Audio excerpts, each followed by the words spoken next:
Olá, irmãos, a paz do Senhor Jesus, tudo bem com vocês? Hoje eu quero falar mais um pouquinho sobre a salvação. Quero usar Hebreus capítulo 6. Antes de começar, para você que chegou aqui nesse vídeo e não está me acompanhando, o último vídeo que eu gravei até o dia de hoje foi Romanos capítulo 9. Eu estou fazendo uma série de Romanos, passei por Romanos capítulo 2, 3, 4, os 5 eu não expliquei quase nada praticamente. Fui para os 7, não expliquei muito sobre o 6 também, eu só resumi. Fui para o 7, não expliquei muito o 8 e fui para o 9. Não dá para explicar capítulo por capítulo, versículo por versículo, porque é bem complexo. Eu sempre estou indo e voltando. Vai ter estudos que eu vou voltar em Romanos 3, que eu vou voltar em Romanos 7, que eu vou voltar em Romanos 9, para trazer novos acréscimos.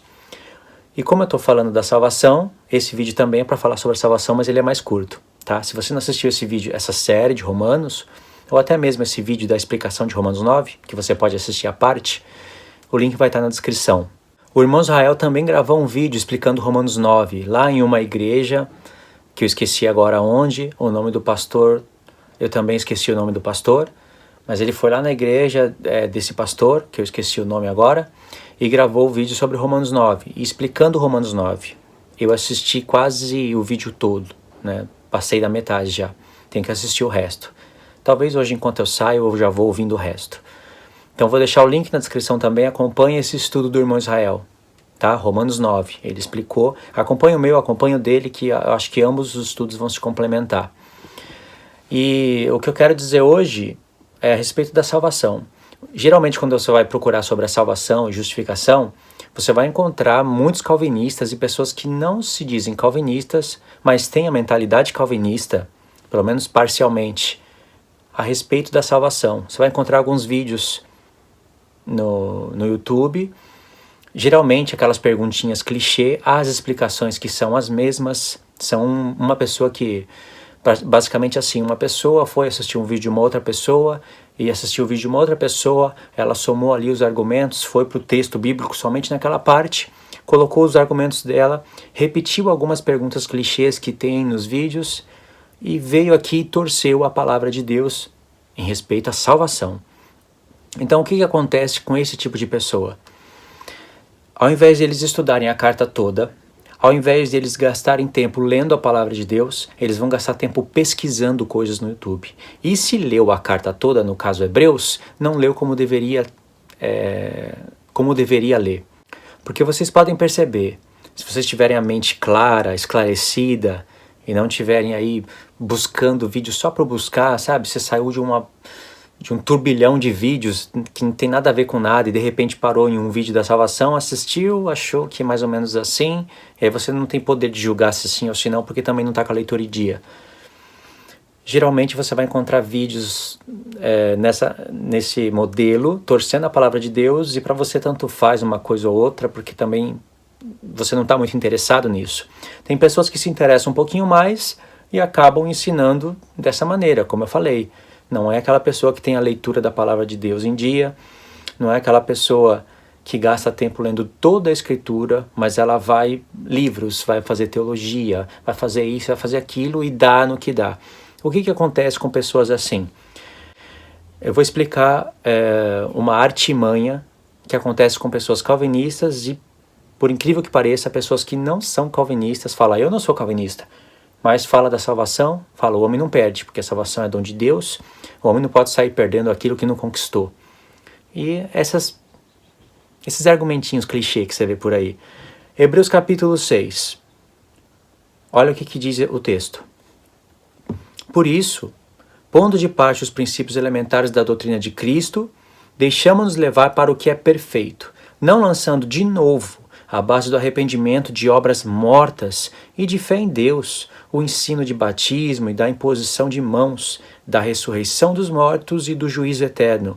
Isso faremos, se Deus permitir. Até aqui eles leem e, com certeza absoluta, eles não têm capacidade de explicar o porquê que o escritor de Hebreus falou isso. Não sabem explicar o que é doutrina de Cristo, princípios elementares da doutrina de Cristo, porque não conhecem expressões tais como obras da lei debaixo da lei.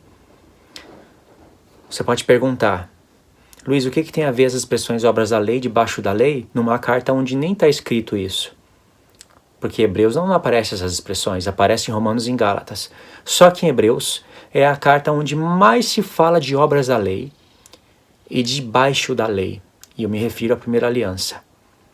É a carta que mais fala. Não está escrito a expressão que resume tudo. Se eu fosse resumir toda essa carta aqui em uma palavra que é semelhante à da antiga aliança, eu colocaria o nome da carta debaixo da lei. Não estamos debaixo da lei. Não somos das obras da lei. Eu resumiria essa carta, um dos nomes que poderia ser dado a ela, porque o escritor de Hebreus está falando do início da carta até o final, basicamente sobre obras da lei da primeira aliança. E o que tem a ver isso com salvação? Porque quando você estuda Romanos e Gálatas, a palavra salvação, justificação, vida eterna, ela vai estar entre essas expressões, obras da lei, debaixo da lei. Aí o pessoal não consegue reconstruir o contexto no qual Paulo escreveu as cartas e mistura tudo. Tira da carta essas expressões, obras da lei, debaixo da lei, fazem uma edição e modela a sua mente baseada em textos desconectados dos seus contextos e coisas que escutam, que leem em blog, que veem em canais. Mas a leitura em si, as conexões, as explicações, eles não têm. Então chegou aqui no verso 4, complica a vida deles. E algumas pessoas ainda são humildes e dizem, realmente é complicado esse texto. Por exemplo, o Hernandes Dias Lopes. O que eu vou falar aqui é argumento que eu escutei do próprio Hernandes Dias Lopes. Não estou falando só de canais pequenininhos por aí que você vê no YouTube, que foi praticamente, as informações foram praticamente retiradas de pessoas como Hernandes Dias Lopes. Mas a explicação que eu vou dar aqui, que ele dá para o texto, vem do Hernandes Dias Lopes. Então é um homem importante, né? E ele reconhece que o texto é complicado, ao passo que outras pessoas que não são eminentes, que não sabem explicar quase nada em assuntos da palavra de Deus, diz que isso daqui é moleza. Isso aqui é molezinha, não tem complicação nenhuma o texto. E usa o mesmo argumento que o Hernandes Dias Lopes usou, porém ele usou com humildade, e a pessoa que é menor, que não é eminente, que não sabe nem metade da metade do que o Hernandes Dias Lopes sabe, fala que é molezinha, que não tem complicação nenhuma. Vocês vão entender, quando vocês forem pesquisar aí pelo YouTube, vocês vão entender por que eu estou falando isso, que eu acho incrível uma coisa dessa. Verso 4. É impossível, pois, que aqueles... Olha só a conexão. É impossível, pois... Esse pois é a mesma tradução que poderia ser por isso, portanto. Então ele está ligando com os versos anteriores. Se você não sabe explicar o que é doutrina de Cristo, princípios elementares da doutrina de Cristo, você não entende. E o verso 6, verso 1, que diz por isso, pondo de parte, ou portanto, está fazendo conexão com o capítulo 5, irmãos. Então você precisa muito dos primeiros capítulos da Bíblia para chegar aqui. É como se o escritor estivesse falando, e aqui em Hebreus 6 ele dá-se uma conclusão, ou uma semi-conclusão de tudo que ele vem falando. Aí ele fala, por isso, pondo de parte os princípios elementares. Por isso, irmãos, que vocês têm que olhar muito para essas palavrinhas que fazem ligação de contexto. Entendeu? Eu usei o por isso. Quer dizer que eu estou dando uma conclusão nas coisas que eu estava falando antes. Então, quando eu falo por isso, o escritor está falando por isso, ele está chamando todos os capítulos anteriores aqui. E aí ele chega até o verso 3, fala, e isso faremos, se Deus o permitir. Aí logo em seguida ele fala, é impossível, pois, portanto, faz ligação de contexto também. Entende? Então tem que estar relacionado, tem que saber explicar as coisas. Eu não vou explicar os 3 primeiros versos nesse vídeo, porque vai ficar complicadíssimo, tem que contextualizar a epístola toda e até o cenário todo do Novo Testamento tem que ser contextualizado. Mas é necessário fazer isso sim, e eu consigo fazer isso. É só para vocês entenderem.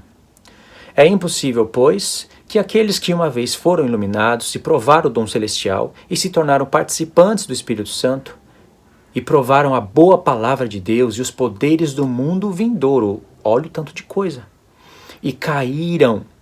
Sim, é impossível, outra vez, renová-los para o arrependimento, visto que, de novo, estão crucificando para si mesmo o Filho de Deus e expondo a ignomínia. Até aqui. Aí alguns acham complicado, mas arrumam um jeito de torcer. Outros falam, isso aqui é moleza, isso aqui é molezinha. Aí, a explicação deles é o seguinte, irmãos, 2 textos de uma carta não expressa a Bíblia toda. Então a gente tem que procurar os textos, interpretar os textos mais obscuros com os textos mais claros da Bíblia, exegese. Aí eu me pergunto, quando eu vejo isso, o que a pessoa gastou tempo fazendo teologia? Por que a pessoa foi fazer isso? Por que a pessoa levanta essas questões num texto que não tem nada de obscuro?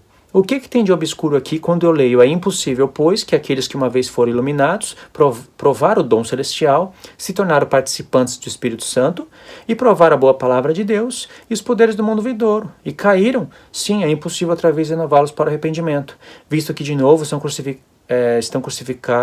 crucificando para si mesmo o Filho de Deus e expondo a ignomínia. O que tem de obscuro aqui?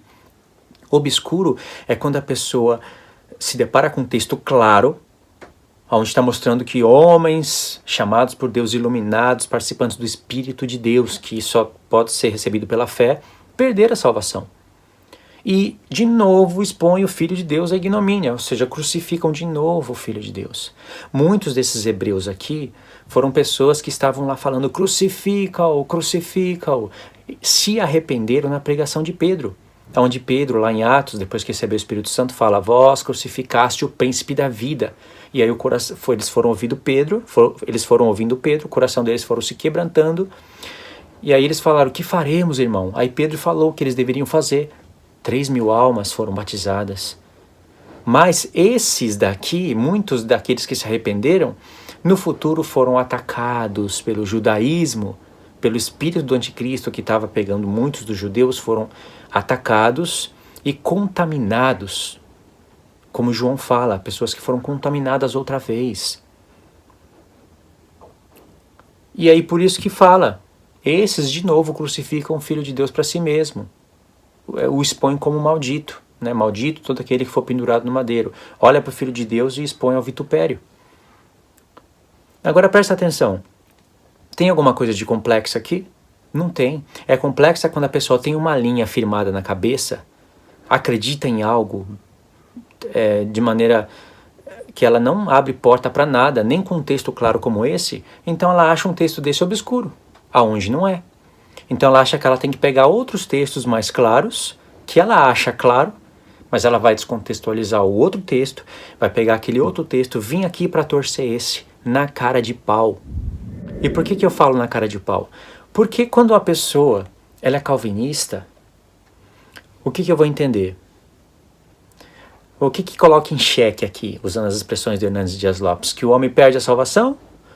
Ou que esses eram homens com títulos de cristãos? O Hernandes Dias Lopes, por exemplo, começa a argumentar. Você já viu crente que vai para a igreja, se torna obreiro, se torna presbítero, pastor, se torna tudo e desvia lá no futuro? Aí as pessoas começam a falar, tá vendo? Prova evidente que o homem perde a salvação.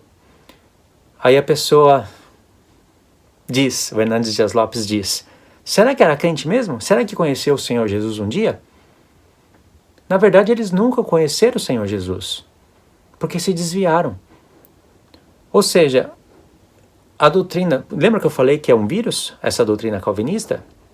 Ela é um vírus, ela vai se transformando, tendo várias formas. E aí vai para a mente das pessoas e bloqueia a mente das pessoas para elas não pensarem mais? Lembra que eu falei isso nos vídeos passados? Vamos continuar na parte 2.